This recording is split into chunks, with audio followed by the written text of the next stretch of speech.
सबसे पहले मेरे तमाम दर्शकों को रमजान की दिली मुबारकबाद। हालांकि जो खबर मैं आपके सामने लेकर आया हूं दुनिया की निगाह से वो निहायत ही चिंताजनक है। सीएनएन यह दावा कर रहा है कि इस हफ्ते के अंत तक यानी कि शनिवार या रविवार को ट्रंप ईरान पर बड़ा हमला कर सकते हैं। जाहिर सी बात है ईरान इसके लिए पूरी तरह से तैयार है और यही वजह है कि सुप्रीम लीडर खामेनी बातचीत के बावजूद अपने तेवर नरम नहीं कर रहे हैं। मगर बड़ा सवाल यह दोस्तों कि एक तरफ स्विट्जरलैंड में बातचीत होती है, यह भी कहा जाता है कि 2 हफ्ते के बाद ईरान वापस लौटेगा अपने पक्ष के साथ, मगर अब सीएनएन यह दावा कर रहा है कि ईरान पर हमला हो सकता है। यह हमला अपने आप में बहुत खतरनाक होगा दोस्तों, और खास तौर से ये ना भूलें ये रमजान का महीना है और रमजान के महीने के दौरान ईरान पर हमला करके ट्रंप एक निहायत ही संवेदनहीन संदेश भेज रहे हैं, एक निहायत ही इनसेंसिटिव संदेश भेज रहे हैं। मंच पर मैं आपको बतलाने वाला हूं क्या है ईरान की तैयारी, और सबसे बड़ी बात अमेरिका में बसे कई भारतीय अपने रिश्तेदारों को संदेश भेज रहे हैं जो ईरान या आसपास बसे हुए हैं। यह कह रहे हैं कि अगर तुम ईरान में हो या ईरान के आसपास हो तो जल्द वहां से निकल जाओ, क्योंकि याद कीजिएगा ईरान ने क्या कहा था। ईरान ने कहा था कि अगर हम पर हमला हुआ तो हम किसी भी अमेरिकी सैनिक बेस को बख्शने नहीं वाले हैं। इसके अलावा इसी मंच पर मैंने आपको बतलाया था कि किस तरह से अमेरिका ने पूरी तरह से ईरान की घेराबंदी कर दी है। मैंने क्या आपको पहले बतलाया था, आज फिर बतलाने वाला हूं। मगर सबसे पहले मैं चाहूंगा आप सीएनएन की यह करीब 30 सेकंड की रिपोर्ट देखिए, जिससे आपको स्पष्ट हो जाएगा कि इस वक्त यह सीएनएन से निकलने वाली, अमेरिका से निकलने वाली सबसे बड़ी खबर क्यों है। The U.S. military is prepared to strike Iran as early as this weekend, sources are telling CNN. But President Trump, who has privately argued for and against strikes, has yet to make a final decision on what to do. This comes amid a significant U.S. military buildup in the region, with another aircraft carrier strike group on the way, and Iran bracing for possible strikes as new satellite images show rapid fortification at several Iranian nuclear facilities, with concrete and large amounts of soil being used to bury key sites. और अब दोस्तों मैं आपके सामने पेश करने जा रहा हूं इस मामले को लेकर मेरा अपना एनालिसिस। एक एक करके मैं आपके सामने सवाल रखने वाला हूं और उसके जवाब फिर मैं आपको दूंगा। सबसे बड़ा प्रश्न आपके स्क्रीन पर, क्या वीकेंड तक यानी शनिवार और रविवार को हमला हो सकता है? इसके लिए बहुत जरूरी हो जाएगी यह जानना कि अमेरिका की तैयारी क्या है। गौर फरमाएं, कई अमेरिकी मीडिया रिपोर्ट्स के मुताबिक अमेरिकी सेना तैयार हालात में है, मतलब aircraft carrier, fighter jet, missile system वगैरह पहले से पोजीशन में है। पेंटागन ने व्हाइट हाउस को अलग अलग स्ट्राइक ऑप्शन दिए हैं, लेकिन अंतिम फैसला राष्ट्रपति डोनाल्ड ट्रंप को लेना है और उन्होंने अभी तक हरी झंडी नहीं दी है। मगर ये वो डोनाल्ड ट्रंप हैं जो दिमाग से नहीं सोचते हैं। अमेरिका का दुर्भाग्य है कि उसका एक ऐसा राष्ट्रपति है जो हर गुजरते दिन के साथ दुनिया को तबाही की तरफ ढकेल रहा है, क्योंकि वो उस इलाके की संवेदनशीलता को, सेंसिटिविटी को नहीं समझ रहे हैं। और इससे जुड़ा हो जाता है हमारा दूसरा सवाल, अमेरिका का प्लान क्या हो सकता है? जी हां, अब मैं आपको बतलाने वाला हूं अमेरिका किन ऑप्शंस के तहत, किन विकल्पों के तहत ईरान पर हमला कर सकता है। गौर फरमाइए, पहला, लिमिटेड स्ट्राइक, सिर्फ न्यूक्लियर साइट्स या सैनिक ठिकानों पर टारगेटेड हमला, 1 या 2 दिन की कार्रवाई। दूसरा, multi day operation, missile defence system, IRGC base, command centre को निशाना, कई दिनों तक एयर ऑपरेशन। और याद कीजिएगा दोस्तों, इसी मंच पर मैंने आपको बताया था कि अमेरिका इस विकल्प पर विचार कर रहा है, यानी कि सिर्फ न्यूक्लियर ठिकानों पर हमला नहीं, क्योंकि वो जून में कर चुका है, लिहाजा अब उसका निशाना इरानियन रेवोल्यूशनरी गार्ड कोर पर है। याद कीजिएगा, यूरोपीय यूनियन ने भी IRGC को आतंकवादी संगठन बताया था, यानी कि कहीं ना कहीं IRGC पर हमले की तैयारी की जा रही है, उसकी जमीन तैयार की जा रही है। आगे अगला विकल्प, वीक लॉन्ग या लंबा कैंपेन, हफ्तों तक चलने वाला सैन्य दबाव, सिर्फ न्यूक्लियर नहीं बल्कि सुरक्षा ढांचे पर भी हमला। कुछ रिपोर्ट्स में कहा गया है कि अमेरिका सस्टेन्ड कैंपेन के लिए तैयारी कर चुका है, यानी सिर्फ एक रात की स्ट्राइक वाला मामला नहीं हो सकता। और बड़ा प्रश्न, ईरान इससे कैसे डील कर रहा है? गौर फरमाइए, ईरान कैसे डील कर रहा है। आपके स्क्रीन पर ईरान खुलकर कह चुका है अगर हमला हुआ तो जवाब मिलेगा। स्ट्रेट ऑफ हॉर्मुज में उसकी मजबूत मौजूदगी है, बैलिस्टिक मिसाइल और ड्रोन क्षमता तैयार है, प्रॉक्सी ग्रुप्स यानी कि क्षेत्रीय सहयोगी भी एक्टिव हो चुके हैं। मगर बड़ा प्रश्न दोस्तों, और यह बहुत अहम प्रश्न हो जाता है कि पहले ओमान में बातचीत हुई, उसके बाद जेनेवा में बातचीत हुई, जहां अब्बास अरागची ने, ईरान के विदेश मंत्री अब्बास अरागची ने अमेरिकी वार्ताकार स्टीव विटकॉफ से मुलाकात की। सवाल यह कि क्या बातचीत पूरी तरह से फेल हो चुकी है? गौर फरमाएं, आधिकारिक तौर पर फेल घोषित नहीं हुआ है। हालांकि बातचीत में कुछ गाइडिंग प्रिंसिपल्स पर चर्चा हुई, लेकिन मुख्य मुद्दों यानी यूरेनियम एनरिचमेंट, प्रतिबंध हटाना पर बहुत बड़ा अंतर दिखाई दे रहा है। अमेरिका कह रहा है कि प्रोग्रेस सीमित है, ईरान कह रहा है कि पहले प्रतिबंधों में राहत चाहिए। मतलब बातचीत रुकी नहीं है, लेकिन बहुत कठिन स्टेज पर है। साफ दिख रहा है कि America diplomacy plus military pressure दोनों के साथ तैयार है। मगर हम सबके जहन में सवाल कि अगर ट्रंप यह हमला करते हैं तो ईरान अपनी तरफ से क्या करेगा? याद कीजिएगा दोस्तों, क्या कहा था सुप्रीम लीडर खामेनी ने? खामेनी ने कहा था कि अमेरिका ईरान पर कब्जा करना चाहता है और 1979 से यानी 1979 की इस्लामिक क्रांति से लगातार हम उनके मंसूबों पर पानी फेरते आए हैं। और एक बार फिर उन्होंने ये चेतावनी 2 दिन पहले दी थी। मगर आपके लिए जानना बहुत जरूरी हो जाता है कि अगर वाकई अगर ये हमला हो जाता है, जो अपने आप में बहुत खतरनाक माहौल बना देगा, तो इसका क्या असर पड़ेगा? ईरान के सामने क्या विकल्प हैं? गौर फरमाया जाए। पहला सवाल, ईरान ने इस मुद्दे पर क्या कहा? ईरान के बड़े अधिकारियों ने साफ कहा है कि अगर अमेरिका ने हमला किया, चाहे छोटा हो या सर्जिकल, तो ईरान उसे सीधी जंग मानेगा।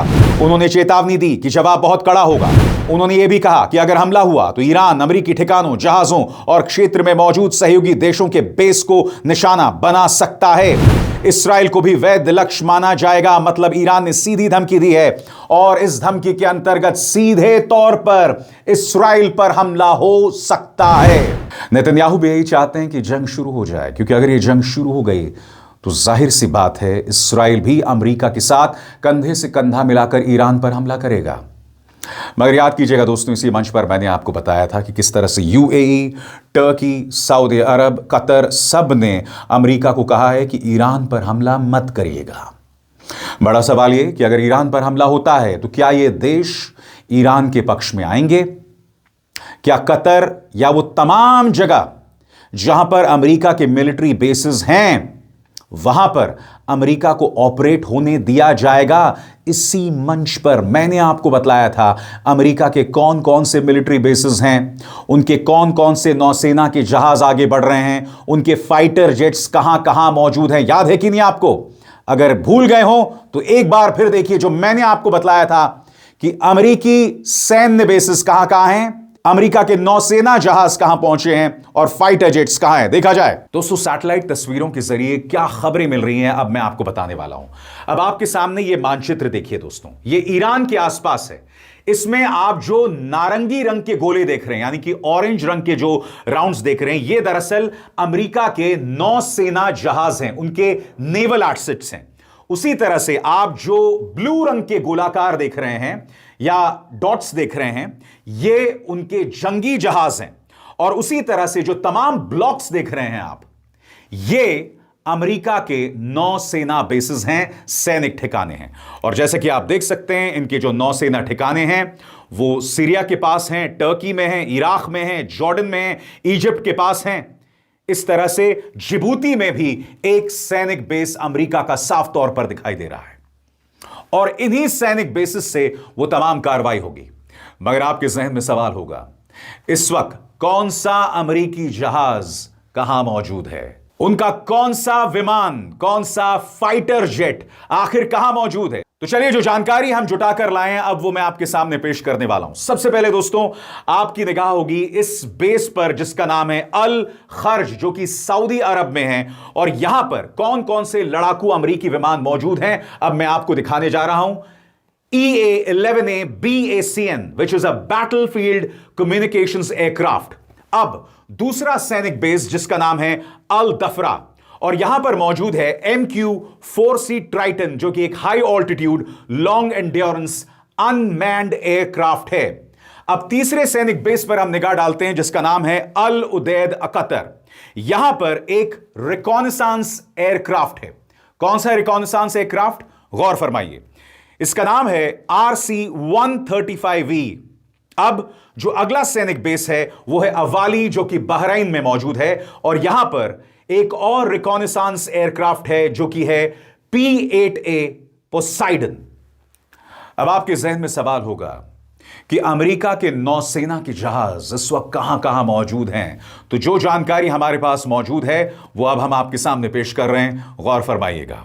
अगर हम उत्तरी अरब सागर की बात करें तो यहां पर कौन कौन से उनके नौसेना के जहाज हैं, गौर फरमाइएगा। Number 1 USS Abraham Lincoln aircraft carrier. Number 2 USS Frank E Peterson junior, जो कि एक डिस्ट्रॉयर है। उसी तरह से USS माइकल मर्फी, एक और destroyer. USS Spruance, one more destroyer. और इसके अलावा F/A-18A सुपर हॉर्नेट, जो कि एक मल्टी रोल फाइटर है।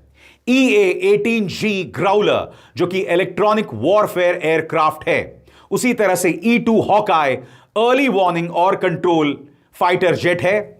इसके अलावा MH-60S सीहॉक, जो कि एक नेवी हेलीकॉप्टर है। MH-60R सीहॉक, एक और नेवी हेलीकॉप्टर। और इसके अलावा F-35C लाइटनिंग 2, एक और फाइटर जेट। उसी तरह से अगर हम लाल समुद्र की बात करें, यानी रेड सी की बात करें, तो यहां पर एक डिस्ट्रॉयर मौजूद है जिसका नाम है USS डेलबर्ट डी ब्लैक। मगर आपके जहन में भी सवाल होगा कि ईरान की फौजी तैयारी कैसी है? सबके जहन में यही सवाल, क्या है ईरान की फौजी तैयारी? गौर फरमाया जाए। ईरान ने अपने समुद्री इलाकों, खासकर स्ट्रेट ऑफ हॉर्मुज के आसपास सैन्य अभ्यास बढ़ा दिए। ड्रोन, मिसाइल और नेवी की एक्टिविटी ज्यादा दिखाई दे रही है। सेना के बड़े अफसरों ने कहा है कि देश पूरी तरह तैयार है जवाब देने के लिए। उनका कहना है, हम युद्ध नहीं चाहते, लेकिन अगर शुरू हुआ तो हम पीछे नहीं हटेंगे। जहां तक खामेनी और नेताओं की बात है, ईरान के सुप्रीम लीडर ने अमेरिकी एयरक्राफ्ट कैरियर का मजाक उड़ाते हुए कहा था कि वो बस लोहे का टुकड़ा है और इससे ज्यादा खतरनाक वो हथियार है जो उसे समुद्र में डुबा सकता है। मतलब साफ है, ईरान इशारा कर रहा है कि उसके पास जहाज डुबाने की क्षमता है। साथ ही उन्होंने दोहराया कि मिसाइल प्रोग्राम पर कोई बातचीत नहीं होगी। और अब मैं आपके सामने डिकोड करने जा रहा हूं ईरान के इस रवैये का। आखिर ईरान इस तरह का रवैया क्यों अपना रहा है, एक एक करके आपके स्क्रीन पर। पहला, डेटरेंस, यानी कि डर पैदा करना, अमेरिका को दिखाना कि हमला महंगा पड़ सकता है। दूसरा, ताकत का प्रदर्शन, ताकत का मुजाहिरा, मिसाइल टेस्ट, ड्रोन, नौसेना अभ्यास, ताकि दुनिया को दिखे कि वे कमजोर नहीं है। याद कीजिएगा, 1 और 2 फरवरी को ईरान ने नौसेना अभ्यास किया था। इसी महीने के अंत में याद कीजिएगा किस तरह से ईरान, रूस और चीन मिलकर एक सैनिक अभ्यास, एक नौसेना अभ्यास जो है वो करने जा रहे हैं। इसके अलावा दोस्तों, बातचीत का दरवाजा खुला रखना, ताकि अगर डील ना बन सके तो जंग टाली जा सके। तो एक तरह से ईरान का संदेश आपके स्क्रीन पर, हम डरेंगे नहीं, हमला हुआ तो जवाब देंगे, लेकिन अगर आप समझौता चाहते हैं तो हम बातचीत के लिए तैयार हैं। मगर अमेरिका का रुख कोई भी नहीं समझ पा रहा। एक तरफ जब बातचीत हो रही है, जब ईरान कह रहा है कि मैं 2 हफ्ते बाद लौट रहा हूं अपने रुख के साथ, परमाणु मुद्दे पर, मिसाइल मुद्दे पर, तो आखिर अभी से ट्रंप क्यों हमला करना चाहते हैं, जैसा कि CNN दावा कर रहा है? कहीं ऐसा तो नहीं है दोस्तों कि CNN अमेरिका की तरफ से ब्लैकमेल का इंस्ट्रूमेंट बन गया है? सरल शब्दों में कहा जाए कि ईरान पर दबाव बनाना, उसे धमकाना, उसे ब्लैकमेल करना, ताकि बातचीत में अमेरिका जो कहने की कोशिश कर रहा है उसे मान लिया जाए। या ऐसा तो नहीं है 1 या 2 दिन के लिए अमेरिका हमले कर देगा और उसके बाद ईरान पर दबाव बनाया जाएगा? ये तमाम मुद्दे हैं दोस्तों, मगर ज्यादा दिन नहीं रह गए, 2 दिन की बात है। हमें इंतजार करना पड़ेगा, मगर यकीनन हालात बहुत तनावपूर्ण हैं, बहुत ही संवेदनशील मोड़ पर हैं। और इस मंच पर मैं आपके सामने जो जानकारी पेश करता हूं, फैक्ट्स के आधार पर, तथ्यों के आधार पर, और इसी तरह से आगे भी पेश करता रहूंगा। अभिसार शर्मा को दीजिए इजाजत। नमस्कार।